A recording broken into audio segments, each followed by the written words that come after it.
What's up, everybody? Let's talk Jets radio. Happy Friday. It is Patriots week, and the New York Jets are 5-2 with a legitimate chance to absolutely bury Belichick and the Patriots this week. If you're a fan, what more could you ask for?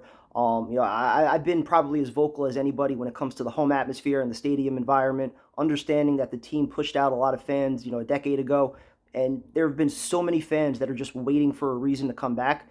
Well, this is it. What more could you possibly want? 5-2, a chance to put the Patriots out of their misery, a chance to get to 6-2, and play the Buffalo Bills for first place next week. I mean, so much on the line for this game. I'm not going to call it a must-win, but just with all the build-up, with all the hype, considering we've lost 12 in a row to the Patriots, especially in the manner that they lost last year, I love that Ulbrich remembers that. I just think that you're going to see a really fired-up team, a really fired-up defense, and the stadium environment is just going to be insane. I think this is going to be one of the all-time atmospheres, especially at MetLife, because there really hasn't been much to get excited about in that building. So I love the message from Saleh, from the players, just about getting in there early, even from Fireman Ed. A great interview with Tyson today.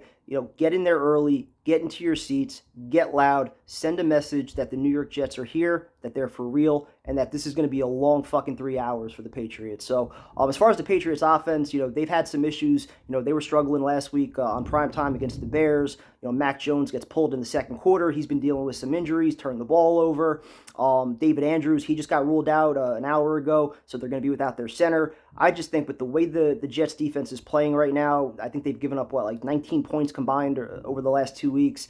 Just playing absolutely out of their mind, fast, physical, two elite corners right now with Sauce and DJ Reed. The linebackers are just hitting everything that moves. Quinnen Williams has been unblockable, even if you double team him. So I really think the Jets are going to find a way to just rattle Mac Jones, shut down that run game, and keep the Patriots under 20 points. And for the offense, it kind of has to be the same game plan as the last 2 weeks as far as being smart, being efficient, not putting your defense against it.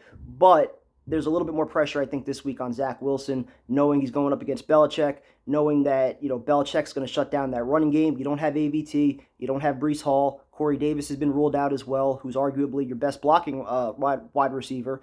So there's going to be a lot of extra pressure on Zach Wilson to just complete the simple passes. Keep the chains moving, be efficient, and don't turn the ball over. And if he does that, I think the Jets have more than enough to be able to move the ball on New England. I know Justin Fields was, a different kind of challenge as far as his mobility goes, but it's not like Zach Wilson can't get outside the pocket and make plays with his feet, but he's just got to be smart with the football and keep the chains moving. If he does that, I see no reason why the New York Jets shouldn't win this game. They're the better team. They're playing with confidence right now, and that building is absolutely going to be electric. You're getting Elijah Moore back. I think you got to try to find a way to feature him and put the ball in his hands. I know you don't want to reward a player, with what he did a week ago, but he is a top talent at receiver, and, I think it's only a matter of time before he breaks out. Hopefully he learned his lesson. I know he still hasn't met the media or anything, which, I was a little bit disappointed about. But as long as things are cool in the locker room and we heard Zach Wilson talk, it seems like everybody has his back, or at least they understand why he was frustrated. So between him, Garrett Wilson, you got to feature, obviously, Michael Carter, James Robinson out of the backfield, and then get your tight ends involved. As long as you're moving the chains and keeping things simple, I see no reason why the New York Jets don't win this football game. They are absolutely the better team right now. Do they have the better coach? Possibly not.